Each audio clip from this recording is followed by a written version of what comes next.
एक बार की बात है, एक पति पत्नी सीमा और राम घूमने के लिए जाते हैं। सीमा को बच्चा होने वाला होता है। सीमा, अब तुम्हारा 9वां महीना ही चल रहा है। तुम्हें मैंने कितना समझाया कि इस टाइम पे हमें ऐसे घूमने नहीं जाना चाहिए, पर तुम नहीं मानी। अरे आप चिंता मत करो, कुछ नहीं होगा। एयरपोर्ट पर एक फ्लाइट आकर रुकती है। उसमें यात्री आकर बैठते हैं और हवाई जहाज उड़ने लगता है। कुछ देर बाद कुछ खराबी आने की वजह से उसे बीच में एक जगह उतरना पड़ता है। कुछ तकनीकी खराबी की वजह से इस हवाई जहाज को यहाँ रोका गया है। असुविधा के लिए खेद है। सब लोग अपनी खिड़कियों से बाहर की ओर देखते हैं। उसे एयरपोर्ट पर कोई दिखाई भी नहीं दे रहा होता। सुनो जी, बाहर कितना सुनसान है और कोई भी दिखाई क्यों नहीं दे रहा। ना ही और कोई हवाई जहाज दिख रहा है, ना ही लोग। कितना डरावना है यहाँ। तभी वहाँ बैठी एक बूढ़ी औरत बोलती है, अरे चुप रहो, अपनी जान बचाना चाहती हो तो चुपचाप बैठो। लेकिन क्यों माँ जी? सीमा माँ बनने वाली होती है। तभी उसे घबराहट सी होने लगती है। सुनो जी, मुझे ठीक नहीं लग रहा, यहाँ मेरा दम घुट रहा है। चलो ना बाहर चलते हैं। हवाई जहाज का स्टाफ इसकी इजाजत नहीं देता, पर जब सीमा की हालत ज्यादा खराब दिखती है तो स्टाफ सीमा और उसके पति को बाहर जाने देते हैं। सीमा, यहाँ थोड़ी खुली हवा है, तुम आराम से यहाँ थोड़ा घूम लो। सीमा वहीं घूमने लगती है। उन्हें बाहर घूमता देखकर और लोग भी बाहर जाने की जिद करते हैं। अजी चलो ना, हम भी बाहर घूम ले थोड़ा। नहीं नहीं बेटी, बाहर मत जाओ, ये एयरपोर्ट भूतिया है, यहाँ चुड़ैल का साया है। मैंने तो उन दोनों को भी मना किया था, पर वो नहीं माने। चुड़ैल का साया, और वो भी एयरपोर्ट पर? अरे माँ जी, किस जमाने की बातें कर रही हो? ऐसा कुछ नहीं होता। वो दोनों नहीं मानते और वो भी बाहर चले जाते हैं। रीना, वो बूढ़ी औरत क्या पता सही बोल रही हो। चलो वापस हवाई जहाज में जाकर बैठ जाते हैं, हैं? अरे तुम कितने डरपोक हो। वो चारों वहीं घूम रहे होते हैं। रमेश और रीना थोड़ी दूर निकल जाते हैं। तभी उनके सामने एक चुड़ैल आकर खड़ी हो जाती है। चुड़ैल, अरे मर गई रे। ये चुड़ैल कहाँ से आ गई? सुनो जी, आज ही मौका है, दिखा दो कि आप मुझसे बहुत प्यार करते हो। वाह जी वाह, बहुत ही समझदार हो तुम, पर मैंने तो कई बार साबित किया है। अब तुम्हारी बारी है, तुम भी तो कभी साबित करो कि तुम भी मुझे प्यार करती हो। वाह, क्या प्यार है तुम दोनों में। एक दूसरे से कितना प्यार करते हो वो तो दिख ही रहा है। पर आज मैं तुम दोनों को ही खा जाऊंगी। तुझे ही बाहर आना था ना हवाई जहाज से, ले ले मजा। तेरे चक्कर में आज तो मेरा भी टिकट कट जाएगा। नहीं अम्मा। फिर चुड़ैल उन दोनों को मारकर खा जाती है। चिल्लाने की आवाजें सुनकर सीमा अपने पति राम से बोलती है, अरे राम, वहाँ से किसी के चिल्लाने की आवाजें आ रही हैं। चलो जाकर देखते हैं। अरे नहीं, रहने दो, तुम्हारी हालत वैसे भी ठीक नहीं है। अरे मैं ठीक हूँ, पता नहीं शायद कोई मुसीबत में हो और उसे हमारी जरूरत हो। अच्छा ठीक है, चलो। वो दोनों वहाँ जाते हैं और वहाँ एक बहुत सुंदर औरत खड़ी होती है। अरे बहन, क्या हुआ? ये चिल्लाने की आवाजें तुम्हारी थी क्या? हाँ हाँ, वो मैं गिर गई और मेरे पैर पर चोट लग गई इसलिए। अच्छा कोई बात नहीं, यही पास में ही हमारा हवाई जहाज आकर रुका है, आप आ जाओ, वहाँ से आपको कुछ मदद मिल जाएगी। वो सुंदर औरत और कोई नहीं बल्कि चुड़ैल होती है और उनके साथ चलने लगती है। अच्छा हुआ जो समय पर ही मैंने अपना रूप बदल लिया। ये औरत, इसके अंदर ही घुस जाती हूँ। वैसे भी इस एयरपोर्ट पर कोई नहीं आता, आज बहुत मुश्किल से यहाँ से निकलने का मौका मिला है। चुड़ैल ऐसा ही करती है और सीमा के शरीर में घुस जाती है। अरे सीमा, क्या हुआ? पता नहीं, एकदम से दर्द सा हुआ, पर अब मैं ठीक हूँ। चलो चलते हैं। हवाई जहाज ठीक हो जाता है और फिर से उड़ान भरता है, लेकिन रीना और रमेश हवाई जहाज में नहीं होते, जिसकी वजह से सारे लोग बहुत डर जाते हैं। मैंने तो पहले ही बोला था यहाँ मत उतरो, ये एक भूतिया जगह है। मार डाला चुड़ैल ने उन दोनों को। माँ जी, आप ऐसी बातें ना करें, इससे सभी यात्री और भी डर जाएंगे।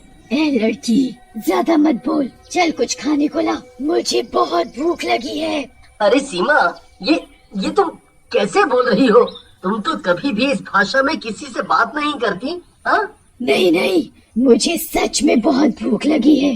सीमा के सामने जैसे ही खाना आता है वो जल्दी जल्दी खा जाती है। अरे वाह, ये तो बहुत ही स्वादिष्ट है, और चाहिए, और। अरे अरे, ये क्या कर रही हो? सब लोग सीमा को ही देखने लगे।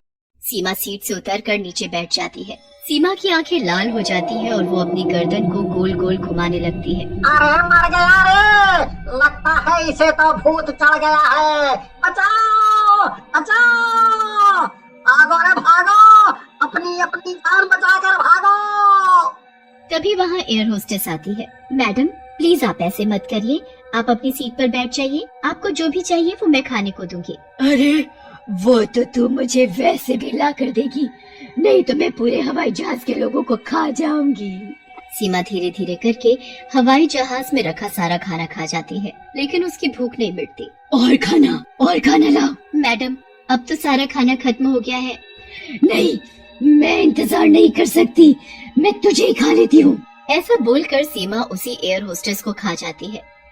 अरे मर गई रे, ये तो इस लड़की को ही खा गई। मुझे बहुत डर लग रहा है जी। तू किसने कहा था घूमने चलो? तुझे ही घूमने जाने की आग लगी पड़ी थी, अब मुझे भी मरवाएगी तू। ऐसा करते करते चुड़ैल सीमा पर हावी होने लगती है और विमान के यात्रियों को ही खाने लगती है। तभी उसके पेट में दर्द होने लगता है। आह, मेरे पेट में ये अचानक दर्द क्यों होने लगा? सीमा, ये तुम्हें क्या हो रहा है सीमा? लगता है इसका बच्चा अब होने ही वाला है। क्या बोल रही हो माँ जी? कौन लड़की? बेटा ये जो चुड़ैल है वो मेरी ही बेटी है। हम दोनों एक बार घूमने गए थे, मेरी बेटी भी माँ बनने वाली थी, लेकिन एक दिन एयरपोर्ट पर कुछ बुरे लोगों ने मेरी बेटी के साथ बुरा व्यवहार करके उसे अकेले मरने के लिए सुनसान एयरपोर्ट पर छोड़ दिया। तब से मेरी बेटी की आत्मा उसी एयरपोर्ट पर भटक रही है। तभी मैं उस एयरपोर्ट पर सबको उतरने के लिए मना कर रही थी, लेकिन कोई नहीं माना। माँ ये सब बाद में बता देना, मुझे बहुत दर्द हो रहा है और मैं इसके शरीर से बाहर भी नहीं निकल पा रही। बेटी अब तो तू इस बच्चे के पैदा होने के बाद ही बाहर आ सकेगी। फिर सब औरतें मिलकर सीमा को एक तरफ ले जाती हैं और कुछ ही समय में एक प्यारे से बच्चे का जन्म होता है। बच्चे के पैदा होते ही चुड़ैल सीमा के शरीर से बाहर आ जाती है। मुबारक हो राम बेटा, तुम्हारा बेटा हुआ है। क्या माँ जी, सच में? क्या मैं उसे देख सकता हूँ? नहीं, ये मेरा बच्चा है, इसे मैंने जन्म दिया है, इस पर सिर्फ मेरा हक है, समझे तुम? नहीं नहीं, मेरे बच्चे को छोड़ दो, इसे मत खाना। हाँ, चाहे तो तुम मुझे खा लो। हाँ बेटी, इस बच्चे को मत मारना, तुम्हारे साथ जो भी हुआ इसमें इसका क्या दोष। अरे तुम सब चुप करो, ये कितना प्यारा बच्चा है, देखो। बच्चा जोर जोर से रो रहा होता है। चुड़ैल उसे अपने गले से लगा लेती है। चुड़ैल के गले लगते ही बच्चा एकदम चुप हो जाता है। मेरा बच्चा माँ, ये मेरा बच्चा है, मैंने इसे जन्म दिया है। अगर इन दुष्ट इंसानों ने मुझे उस दिन ना मारा होता तो मेरा बच्चा भी ऐसा ही होता। लेकिन बस अब मैं इसे अपने साथ ले जाऊंगी और पालूंगी। इतने में हवाई जहाज भी नीचे उतरने लगता है। हवाई जहाज के रुकते ही चुड़ैल बच्चे को लेकर नीचे उतरने लगती है, लेकिन हवाई जहाज का दरवाजा नहीं खुलता। अरे खोल इसे, नहीं तो मैं तुझे खा जाऊंगी। मैं इसे नहीं खोल सकता, इस विमान में पहले से ही दिक्कतें आ रही थी, ये खुल नहीं रहा है। मैंने बहुत कोशिश की। अब मैं बाहर कैसे निकलूंगी? बहुत देर हो जाती है और बच्चा भूख के मारे बहुत रोने लगता है।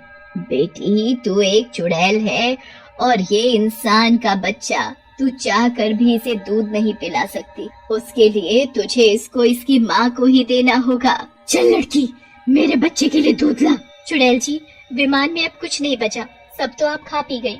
देखा बेटी, अब तू क्या करेगी, इसे इसकी माँ को दे दे, वही इसे दूध पिला सकती है। चुड़ैल से बच्चे का रोना नहीं देखा जाता और वो उसे सीमा को दे देती है। बच्चा दूध पी लेता है और चुप हो जाता है। देखा बेटी, यही फर्क है तुझ में और एक इंसान में। तू शांत हो जा और इस बच्चे को उसकी माँ के पास ही रहने दे। हाँ माँ, सही कहा आपने, मैंने अपने बच्चे को तो नहीं देखा, पर वो भी ऐसा ही होता। सीमा, तुम इसे बहुत प्यार से रखना। तुम फिक्र ना करो चुड़ैल बहन, मैं इसका पूरा ख्याल रखूंगी। आखिर तुमने भी तो मेरे साथ दर्द सहा है जन्म के समय, तो ये तुम्हारा भी बेटा है। चुड़ैल बच्चे को गले से लगाती है और अपनी माँ से मिलकर हमेशा के लिए मुक्त होकर वहां से चली जाती है।